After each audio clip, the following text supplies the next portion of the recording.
ሄሎ ዳኒቲ ቤተሰቦች ሰላም ናችሁ እንዴት ናችሁ? ዛሬም እንግዲህ እንደተለመደው በሌላ ርዕስ በሌላ ቪዲዮ ተገኝቻለሁ ማለት ነው። በዚህ ቻናል እንግዲህ እንደምታውቁት የአካውንቲንግ ትምህርትና የኢትዮጵያ ታክስ ሲስተም ምን ይመስላል የሚለውን እኔ ያወቅኩት ለእናንተ ሼር አደርጋለሁ ማለት ነው። ለዛሬ መጣሾች ካላችሁ ሰብስክራይብ በማድረግ ቤተሰብ መሆን ትችላላችሁ። እንደዚሁም የተሰሩ ቪዲዮዎች እንደተመቻችሁ ለማሳየት ደግሞ ከታች የምትታየውን ላይክ ምልክት አንዴ በመንካት ሐሳብ አስተያየታችሁን ደግሞ ኮሜንት ላይ በማስቀመጥ ጥያቄም ካላችሁ መጠየቅ ትችላላችሁ ማለት ነው። እንግዲህ ባለፈው ኮስት አካውንቲንግን ኮስት አካውንቲንግ ምንድነው በሚለው ጀምረን የተለያዩ አይነት ኮስት አካውንቲንግን ስንማማር የቆየንበት ሁኔታ አለ ማለት ነው። ዛሬ እንግዲህ ሜተድ ኦፍ ኮስቲንግ ነው ይዤላችሁ የመጣሁት። አንድን ኮስት በመልኩ ኮስት ዲተርማይን የሚደረግባቸው የተለያዩ የኮስት ሜተዶች አሉ ማለት ነው። ስለዚህ እነዚህን ነው ዛሬ ይዤላችሁ የመጣሁት። ግን ከወረቀታ ወደ ኮስት ሜትር ከመግባታችን በፊት ኮስት ሜትሮች ራሱ አንድ ካምፓኒ የሚመርጠው በምክንያት ነው። የአንድ የተለያዩ አይነት ኮስት ሜትሮች ይኖራሉ። ስለዚህ አንድ ካምፓኒ የአንድን ኮስት ሜትድ ወይ ደግሞ የሚጠቀመውን ኮስት ሜትድ ለመምረጥ ዲፔንድ የሚሆነው አንደኛ ኔቸር ኦፍ ዘ ቢዝነስ ነው። የኔቸር ኦፍ ዘ ቢዝነስ ማለት የካምፓኒው የስራ ባህሪ ወይ ደግሞ የቢዝነሱ ባህሪ ዋና መሰረት ይሆነዋል ማለት ነው። የሚሰራው አይነት ስራ ምን አይነት ስራ ነው የሚለው ማለት ነው። ሌላ ታይፕስ ኦፍ ፕሮዳክሽን ነው። የሚመረተው የምርት አይነት ምን አይነት ነው የሚለው ማተር ያደርጋል ማለት ነው። ምንን ለመምረጥ ሜተድ ኦፍ ኮስቲንግ ነው ወይ ደግሞ ካምፓኒ የሚከተለውን የኮስት ሜትድ ለመምረጥ ማለት ነው። ካምፓኒው ሊከተል የሚፈልገው የሜተድ ኦፍ ኮስቲንግ እንትን አይነት ምን አይነት ነው መከተል የሚፈልገው ወይ ደግሞ ዲተርማይን ማድረግ የሚፈልገው በየትኛው ሜትድ ነው የሚለውም ማተር ያደርጋል ማለት ነው። ኮስት ሜትድ ስንመርጥ ማለት ነው። ስለዚህ በእነዚህ መነሻ ያደርግና ካምፓኒዎች የሚመርጡት የኮስት ሜትድ ቤዚካሊ በሁለት ነው የሚከፈለው። there are two basic method of costing አሉ። እነዚህ ምንድናቸው? ስፔሲፊክ ኦርደር ወይ ደግሞ ጆብ ኮስቲንግ የሚባል አለ ሌላኛው ስሙ ማለት ነው። ሁለተኛው ደግሞ the second one of method of costing is continuous operation or process costing የሚባል የሜተድ ኦፍ ኮስቲንግ አለ ማለት ነው። ስለዚህ እነዚህ ሁለት ሜተድ ኦፍ ኮስቲንግ ናቸው ማለት ነው። እነዚህን ካምፓኒዎች የሚመርጡት ደግሞ በላይ በተጠቀሰው ምክንያት ነው ማለት ነው። ስለዚህ እነዚህ ሁለቱም ምክንያቶች ዋነኛ የሚያገለግሉት ለምንድን ነው? አንደኛ ዳታ ለመሰፈር ነው። ለመሰብሰብ ማየት ዳታ ኮስቱን እያንዳንዱ የሚመረተውን የፕሮዳክት ኮስትን ምን ለማድረግ ነው? ጋዘር ለማድረግ ነው፣ ለመሰብሰብ ነው ማለት ሌላ ዓላማ የለውም ማለት ነው። የትኛውን ሜተድ የሚጠቀም የትኛውንም የፈለገው መርጦ ይጠቀም። ዋነኛ ዓላማው ግን ታርጌቱ የትኛውንም ቢጠቀም የመጨረሻ ጎሉ ምንድነው? ዳታ ለመሰብሰብና ከዛ በኋላ በዛ ዳታ መነሻ በማድረግ ምን ማድረግ ነው? to allocate cost መመደብ ወይ ደግሞ ኮስት ማውጣት ነው ዋና ዓላማው ማለት ነው። አንዳንድ ካምፓኒዎች ምን ያደርጋሉ? ሁለቱንም ኮስት ሜተድ የሚጠቀሙበት ሁኔታ የሚፈጠርበት ሁኔታ ሊኖር ይችላል ማለት ነው። ስለዚህ ቀጥታ ወደ መጀመሪያው ኮስት ሜተድ ስንገባ ምንድነው ቅድም እንዳልኳችሁ ጆብ ኮስቲንግ ወይ ደግሞ በሌላ ስሙ እንደሚባለው ስፔሲፊክ ኦርደር ኮስቲንግ የሚባል አለ ማለት ነው። ይህ ጆብ ኮስቲንግ እንግዲህ ቀጥታ ዳይሬክት ዲፊኒሽኑ ምንድነው? it is the costing method used to determine the cost of specific jobs ወይ ደግሞ non standard jobs which are performed according to customer specification። ይሄ አይነት ጆብ ኮስቲንግ ሜተድ የሚጠቀሙ ካምፓኒዎች ምን አይነት ካምፓኒዎች ናቸው? የሚሰራው ስራ ወይንም የሚመረተው ምርት ወይ ደግሞ የሚሰጠው አገልግሎት ቤዝ የሚያደርገው ምን ላይ ነው? ካስተመሩ በዚህ አይነት ሁኔታ ስራልኝ ወይ ደግሞ በዚህ አይነት መንገድ አምርትልኝ ብሎ ያዘዘው እንደሆነ ምንድነው የሚጠቀመው? ይሄን ጆብ ኮስቲንግ ሜተድ የራሱ ካምፓኒው በራሱ ስታንዳርድ ያን ስራ ሰርቶ ወይ ደግሞ አምርቶ የሚሸጥ ሳይሆን ምንድነው ቤዝ የሚያደርገው በከስተመር ፕሪፈረንስ ነው ማለት ከስተመሩ በዚህ መልኩ ስራልኝ ብሎ ሲሰጠው ነው የሚሰራው ማለት ነው። ስለዚህ የዚህ አይነት ሜተድ ኦፍ ኮስቲንግ ሜተድ ኦፍ ፕሮዳክሽን ካለ የሚጠቀመው ኮስቱ ዲተርማይን ለማድረግ የሚጠቀመው የኮስት ዲተርማይን ማድረጊያ ሜተድ ምንድነው ማለት ነው የሚሆነው ማለት ነው። ያ ካምፓኒ መጠቀም ያለበት ጆብ ኮስቲንግ ወይንም ስፔሲፊክ ኦርደር ኮስቲንግ ሜተድ መሆን አለበት ማለት ነው። በቀላል ምሳሌ ልስጣችሁ። እዚህ ጋር እንደምታዩት አሁን ሶስት ሰዎች አሉ። ቢጫውም ቀዩም እዚህ ጋር የምታዩት ሰማያዊም ሶስቱም የተለያየ እንደ ከለራቸው የተለያየ የራሳቸው የሆነ ፍላጎት አላቸው። አሁን እዚህ ጋር የመጣውላችሁ ምሳሌ ምንድነው? ለምሳሌ ካምፓኒው ፈርኒቸር ካምፓኒ ነው እንበል። ያ ፈርኒቸር ካምፓኒ እዚህ ጋር የመጀመሪያው ቁጥር ላይ የምታዩ ቢጫው ሰውዬ ምን እንዲያመርትለት ነው የፈለገው? ያ በዛ ፈርኒቸር ካምፓኒ ውስጥ መጥቶ ያዘዘው ነገር የሱ ያዘዘው ማለት ነው። ቆይም ከስተመሩ ስፔሲፊኬሽን ምንድነው? ሶፋ እንዲመረትለት ነው። እንግዲህ አንድ ፈርኒቸር ካምፓኒ የተለያየ ምርት ሊያመርት ይችላል። ስለዚህ አንደኛው ምንድነው ማለት ነው መጣና ከስተመሩ ሶፋ መርትልኝ ወይ ደግሞ ሶፋ ስራልኝ ብሎ ጠየቀው ማለት ነው። ሁለተኛው ከስተመር ደግሞ ይሄ ቀዩ ላይ ወይም ለቁጥር ላይ የምታዩት ደግሞ ምንድነው እንዲመረትለት የፈለገው ቴብል ነው። እንግዲህ አንድ ፈርኒቸር ካምፓኒ ቴብል ያመርታል ጠረጴዛ ማለት ነው። ስለዚህ በሱ ስፔሲፊኬሽን መሰረት በዚህ ወይ ደግሞ ለምሳሌ ቴብሉ ይመረት ሲል ሁለት መሳቢያ ያለው አንድ ተከፋች ያለው ምናምን ብሎ ስፔሲፊኬሽን ሰጥቶት በዚህ መሰረት ይመረትልኝ ሊል ይችላል ማለት ነው። ስለዚህ ምርቱ ቤዝ የሚያደርገው በምንድነው በከስተመር ስፔሲፊኬሽን ነው ማለት ነው። ሶስተኛው ደግሞ ከስተመር ምን ብሎ አዘዋል አልጋ ይመረትልኝ። አልጋው ግን ምን አይነት አልጋ ሊል ይችላል እሱ የሚፈልገው አይነት አልጋ በዚህ መልኩ 1 ሜትር ከ20 የሆነ ሳይዙ እንደዚህ ሆነ ከለሩ በዚህ መልኩ የሆነ ብሎ ምን ሊያደርግ ይችላል ማለት ነው ሊያዝ ይችላል ማለት ነው። ስለዚህ ለዛ ነው ስሙ ራሱ ጆብ ኮስቲንግ የተባለው ቤዝ የሚያደርገው ኮስቱ ጆብ ወይ ደግሞ ስፔሲፊክ ኦርደር አለ ማለት ነው። ያንዳንዱ ከስተመር ያዘዘው የራሱ የሆነ በዚህ መልኩ ይመረትልኝ በዚህ መልኩ ይሰራልኝ ጆብ ብሎ ያዘዘው ምን አለ ማለት ስራ አለ ማለት ነው። ስለዚህ ለያንዳንዱ ምን ማድረግ አለብን ማለት ነው ሁሉም የተለያየ አይነት ፕሪፈረንስ አላላቸው ለያንዳንዳቸው የግዴታ ካልኩሌት አድርገን ማግኘት አለብን። ኮስቱን ዲተርማይን ማድረግ አለብን ለየብቻ መስራት አለብን ማለት ነው። እዚህ ጋር አንድ ቁጥር ላይ የምታዩ ለምሳሌ በአንድ ቁጥር እንኳን ብትወስዱ አንድ ከስተመር መጥቶ የሚመረተው የሶፋ አይነት ለአንድ ከስተመር የሚመረተው የሶፋ አይነትና ሌላ ኢቭን የሚመረተው የሶፋ አይነት ሊለያይ ይችላል ኢቭን ራሱ ማለት ነው። ስለዚህ እንደየ ከስተመሩ ፕሪፈረንስ መነሻ ሆኖ የሚሰራው ፕሮዳክቱ የሚመረተው በዛ መልክ ከሆነ ያ ካምፓኒ መጠቀም ያለበት ምን አይነት ኮስት ሜትድ ነው ማለት ነው ጆብ ኮስቲንግ ሜትድ ይባላል ማለት ነው። ካምፓኒው ስታንዳርድ የራሱ ስታንዳርድ የሆነ ምን የለውም ፕሮዳክት የለውም። ምንድነው የሚያደርገው በከስተመሩ ፕሪፈረንስ መነሻ አድርጎ ነው ምርቱ የሚያመርተው ማለት ነው።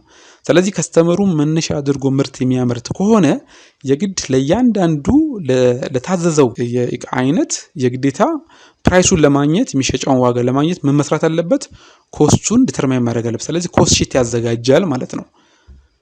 ስለዚህ ይሄ ኮስት ጆብ ኮስቲንግ አፕላይ የሚደረገው ብዙ ጊዜ ለምንድነው ምን አይነት ኢንዱስትሪዎች ሲሆኑ ለምሳሌ ሰፓሬት የሆነ ኮንትራክት ለምሳሌ እንደነገርኳችሁ ፕሪፈረንሳቸው የተለያየ ከሆነ ሰፓሬት የሆነ ምን አለ ማለት ኮንትራክት ይኖራል ሰፓሬት የሆነ ጆብ ይኖራል ሰፓሬት የሆነ ባች ይኖራል ማለት ነው። ስለዚህ እያንዳንዱ ስራ አውቶራይዝ የሚደረገው ቤዝድ ኦን ስፔሲፊክ ኦርደር ኦር ኮንትራክት ነው ማለት ነው። ስለዚህ አፕሊካብል የሚሆነው የጆብ ኮስቲንግ በምን አይነት ጊዜ ነው ማለት በዚህ ጊዜ ነው ማለት ነው። ስለዚህ ይሄ ነው ዲፊኒሽኑ የመጀመሪያው ነገር ማለት ነው። በምሳሌ በወስድ አሁን ቅድም እንደ ፈርኒቸር ካምፓኒ ወሰር ለምሳሌ ሌላ ደግሞ አውቶሞቢል ጋራጅ አሁን አንዱ ይመጣና ሙሉ መኪናዬ ጥገና ይደረግለት ይችላል። አንዱ ደግሞ የመኪናው እግር ብቻ ይሰራለት ይችላል። ሌላው ቀለም ብቻ ይቀባልኝ ይችላል። ስለዚህ እንደየ ፕሪፈረንሳቸው አይነት የግዴታ ምን ማድረግ አለብን ማለት ለያንዳንዱ ኮስቱን ለብቻ ሰርተን ኮስቱን ምን ያህል ኮስት ያወጣል የሚለውን ነገር ዲተርማይን የማድረግ ዘዴ ምን ይባላል ማለት ጆብ ኮስቲንግ ወይ ደግሞ ስፔሲፊክ ኦርደር ኮስቲንግ እንለዋለን። የተለያዩ አይነት ምሳሌዎች አሉ። ሪፔር ወርክሾፕ ለምሳሌ ወርክሾፕ ሲዘጋጅ የተለያየ አይነት እንደየከስተመር ፕሪፈረንስ ልታዘጋጁ ይችላልላችሁና የተለያየ አይነት አሉ።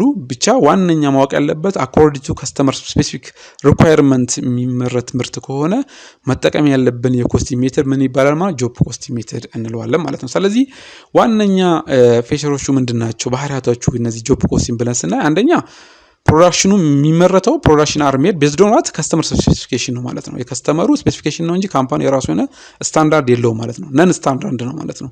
ሁሉም የየራሱን ነው የሚያዘው ማለት ነው። አንደኛ እንደዚህ አይነት ምርት ከሆነ ጆብ ኮስቲንግ መጠቀም አለብን። ሁለተኛ ደግሞ የአውትፑቱ ኢን ጆብ ኦርደር ኮስት ሲስተም ላይ የሚመረተው አውትፑት ቤዝድ ኦን ስፔሻል ኦር ካስተም ሜድ ፕሮዳክት ነው። ያው እዛው ከስተመር ስፔሲፊኬሽን ካል ምርቱ ምን ይሆናል ማለት ነው ስፔሻል ይሆናል ማለት ነው። ለዛ ከስተመር ብልቻ ብለን የምናመርተው የምርት አይነት ይሆናል ማለት ነው። ሌላው ምንድነው ኖ ቱ ኦርደር አር ላይክ ኢች አዘር ሁለት ኦርደሮች ለምሳሌ ቅድም ቢጫው እዛ ያልኩትና የመጀመሪያው ከስተመር እና ሁለተኛው ከስተመር ሁለቱ ተመሳሳይ ምንትን ላያዙ ይችላሉ። ሁለተኛ ደግሞ ጆብ ኒድ ስፔሻል ትሪትመንት ለያንዳንዱ ጆብ ስፔሻል የሆነ ትሪትመንት ነው እናደርገው ማለት ነው። ስፔሻል የሆነ ትሪትመንት ለአንዱ ለምሳሌ ቅድም እንዳልኳችሁ ፉል መኪናዬ ጋራጅ ገብቶ ጥገና ይደረግልኝ ለሚልና ለአንድ እግሩ መኪኖች እግር ይስተካከልልኝ ወይ ደግሞ ቀለም ብቻ ይቀበልኝ ለሚል እኩል ትሪት አናደርግም። እኩል ኮስት አናወጣም ማለት። ስለዚህ ሁሉም ስፔሻል ምን ያስፈልጋቸዋል? ትሪትመንት። ሁሉም ለየብቻ ብቻ ምን መደረግ ያለበት ማለት ነው? ወርክሺት መዘጋጀት ያለበት ማለት ነው። ስለዚህ ስራው እንዴት ነው የሚሰራው? ለየብቻ ብቻ ስፔሻል ትሪትመንት ያስፈልጋል ከተባለ the jobs are worked or executed for different customer according to their specification ይሆናል ማለት ነው። ይሄን ነው ማወቅ ያለባችሁ ማለት ነው። ስለዚህ ዋነኛ ፎከስ የሚያደርገው ይሄ ጆብ ኮስቲንግ ምን ላይ ነው? ኢንዲቪጁዋል ስፔሲፊክ ጆብ ላይ ነው ማለት ነው። እያንዳንዱ ኢንዲቪጁዋል ነው። ኮሙሌቲቭ አንሰራም ማለት ለኢንዲቪጁዋል ስፔሲፊክ ጆብ ስፔሲፊክ ኮስት ዲተርማይን ማድረግ ዘዴ ነው ማለት ነው። ስለዚህ ኢንዲቪጁዋል ስፔሲፊክ ጆብ ላይ ዲተርማይን ማድረግ እሱ ላይ እናተወክራለን፣ ኮስቱን ዲተርማይን ማድረግ እናተወክራለን ካለን የመጨረሻ ዓላማችን ምንድነው የሚሆነው ማለት ነው? ኢስታብሊሽ ኮስት አስ ዌል አስ ፕሮፊት ኤንድ ሎስ ኦፍ ኦል ኢች ጆብስ። ማወቅ ያለባችሁ ቶታል ጆብ ሳይሆን ፎር ኢች ጆብ ለእያንዳንዱ ጆብ ምን እናገኛለን ማለት ነው? ኮስቱን ዲተርማይን ካደረግን ለእያንዳንዱ ጆብ ፕሮፊት እና ሎሱን ዲተርማይን እያደረግን መሄድ ያስችለናል ማለት ነው። ስለዚህ ዋነኛ አድቫንቴጁ ምንድነው ማለት የተኛውን የሚያተርፈው የተኛውን የሚያከስረው የሚለውን ነገር ካወቅን ያ ማለት ዋነኛ አድቫንቴጁ የዚህ ጆብ ኮስቲንግ ምንድነው የሚሆነው ማለት ፕሮፊታቢሊቲ ኦፍ ኢች ጆብን እያንዳንዱ ጆብ አሁን እንግዲህ ለየብቻ ብቻ ነው ኮስት የምናዘጋጀው ካልን እያንዳንዱ ጆብ ኢች ጆብ ኢንዲቪጁዋሊ ምን ማድረግ ይችላል ማለት ነው? ፕሮፊታቢሊቲውን አትራፊ ነው አትራፊ አይደለም የሚለውን አይደንቲፋይ ማድረግ ያስችለናል ማለት ነው። ስለዚህ ፍሎ ኦፍ ኮስት ኦፍ ኢን ጆብ ኦርደር ኮስት ሲስተም ይሄ ነው እንትኑ ኮስት እንትኑ ዳይሬክት ማቴሪያል ዳይሬክት ሌበር አለ። ከዛ ለእያንዳንዱ ምን ብያቸዋለሁ ጆብ ኮስት ሺት እያዘጋጀን የምንሄድበት ሁኔታ አለ ማለት ነው። አጠቃላይ ሲዘጋጅ ጆብ ኮስት ሺት ይሄን ይመስላል። አሁን እዚህ ጋር ካምፓኒያችሁን ጽፋላችሁ። ከዛ ከስተመራችን ማን ነው፣ ይሄን እቃ ያዘዘው ማን ነው የሚለውን አድሬሱ ምናምን ኤቭሪቲንግ እዚህ ጋር ጆብ ነምበር የግዴታ ያስፈልጋል። ለምን እያንዳንዱ ጆብ ለየብቻ ብቻ ይሰራ ከተባለ ጆብ ነምበር እየሰጠን ነው የምንሄደው ማለት ነው። ስለዚህ የተሰመረበት አለ፣ ያለቀበት ቀኑ ስራው ተሰርቶ ያለቀበት አለ። እዚህ ጋር እንደምታዩት ይኸው አሁን እዚህ ጋር ቼርስ ምንትን ነው ወንበር ነው የታዘዘው ማለት ነው። ከዛ እዚህ ጋር ዳይሬክት ማቴሪያል ዳይሬክት ሌበር አለ፣ ፋክተር ኦፍ የትም አላመጣሁትም። ይሄኛውን እነዚህ ናቸው እዚህ ጋር የመጡት ማለት ነው። እነዚህ ነገሮች አሉ። ከዛ በኋላ ግን የመጨረሻው ምንድነው እዚህ ጋር እንደምታዩት ዩኒት ኮስቱ ቶታል ኮስቱ ታወቀ ማለት ነው። መጨረሻ ዓላማችን ምንድነው ብያችኋለሁ? አሎኬት ኮስት ነው አይደለም? ቶታል ኮስታችንን አወቅን ማለት ነው። ስለዚህ ቶታል ኮስታችንን ካወቅን ሴሊንግ ፕራይሳችንን ምን ማድረግ እንችላለን ማለት ነው? መመደብ እንችላለን እኛ ማለት ነው። መሸጫ ዋጋችንን ዲተርማይን ማድረግ እንችላለን በቃ። ስለዚህ ቶታል ኮስታችን ይሄ ነው ካልን አንደኛ መሸጫችንን ማወቅ እንችላለን። ስለዚህ ፕሮፊታችንን በዛው ልክ ማወቅ እንችላለን። በቀላል ምሳሌ ይሄ ምናልባት ውስብስብ ከሆነባችሁ እዚህ ጋር ይሄ ነው ጆብ ኮስት ሲዘጋጅ የሚዘጋጀው ዳይሬክት ማቴሪያል አለ፣ ዳይሬክት ሌበር፣ ኤክስፔንስ ፕራይም ኮስት ይሰጠናል፣ ፕሮዳክሽን እነዚህ ነገሮች አሉ። አጠቃላይ ቶታል ኮስት ይሄ ይሰጠናል አይደለም? ስለዚህ ይሄ ቶታል ኮስት ይሄ ካለ ቶታል ኮስታችንን ካወቀን ለአንዱ ለምሳሌ ቅድም እንዳልኳችሁ አንዱን የሰውየው ያዘዘውን ለምሳሌ የአልጋ አይነት ወይ ደግሞ የሶፋ አይነት ስናመርት አጠቃላይ ያወጣነውን ኮስት የዳይሬክት ማቴሪያል፣ ዳይሬክት ሌበር፣ ዳይሬክት ኤክስፔንስ ሌሎችም እንደዚህ ኮስቶች ካሉ መጨረሻ ላይ ቶታል ኮስቱን ካገኘን በኋላ ምንድነው የምንደምረው? ፕሮፊታችን ምን ያህል ማትረፍ አለብን እንፈልጋለን የሚለውን ምን ማድረግ እንችላለን ማለት ነው። አድ እናደርጋለን እዚህ ላይ ማለት ነው። ስለዚህ ለምሳሌ አጠቃላይ ኮስቱ ይፈጀው 100 ብር ከሆነ እኛ ማትረፍ እንፈልገው 20 ብር ከሆነ አጠቃላይ ሴሊንግ ፕራይሱ ስንት መሆን አለበት ማለት ነው? 120 ብር ይሆናል ማለት ነው። ስለዚህ በዚህ መልኩ ምን ማድረግ እንችላለን ማለት ነው። ኮስት ለእያንዳንዱ ለየብቻ ብቻ ከስተመሩ ባዘዘው የምርት አይነት ለብቻ ብቻ ኮስቱ የግዴታ መዘጋጀት አለበት። ምክንያቱም አንዱ ከስተመር ያዘዘው አይነት ለሌላው ከስተመር አንድ ኮስት ሊወጣለት ስለማይች አንደኛው ከፍ አድርጎ የስታንዳርዱን ከፍ አድርጎ ኤቭሪቲንግ የሚያዘው ነገር በጣም ስታንዳርድ የሆነ ነገር ሊያዝ ይችላል። አንዱ ደግሞ አነስ ያለ ነገር ሊያዝ ይችላል። ስለዚህ እንደየከስተመሩ አይነት እና ፕሪፈረንስ ምን ይዘጋጃል ማለት ነው፣ ጆብ ኮስት ይዘጋጃል ማለት ነው። ይሄ እንደዚህ አይነት ካምፓኒዎች ይሄን ማዘጋጀት አለባቸው ማለት ነው። ስለዚህ ዋና ዓላማው ይሄ ነው። በምሳሌ ደግሞ ሌላ ቀን በሌላ ቪዲዮ አሳያችኋለሁ። ዛሬ ጆብ ኮስቲንግ ወይ ደግሞ ስፔሻል ኦርደር ኮስቲንግ የሚባለው ነው። ፕሮሰስ ኮስቲንግ ደግሞ በሌላ እንደዚህ ቪዲዮ ሰርላችኋለሁ ማለት ነው። ጥያቄ ካላችሁ ሀሳብ አስተያየት ካላችሁ ከታች በሚታየው ኮሜንት ላይ ማስቀመጥ ትችላላችሁ። አዲስ የሆናችሁ ሰዎች ካላችሁ ሰብስክራይብ አድርጉ። እንደዚሁም ቪዲዮ ከተመቻችሁ ላይክ አድርጉልኝ ማለት ነው። ለዛሬ ጨርሻለሁ። ሰላም ሁኑ።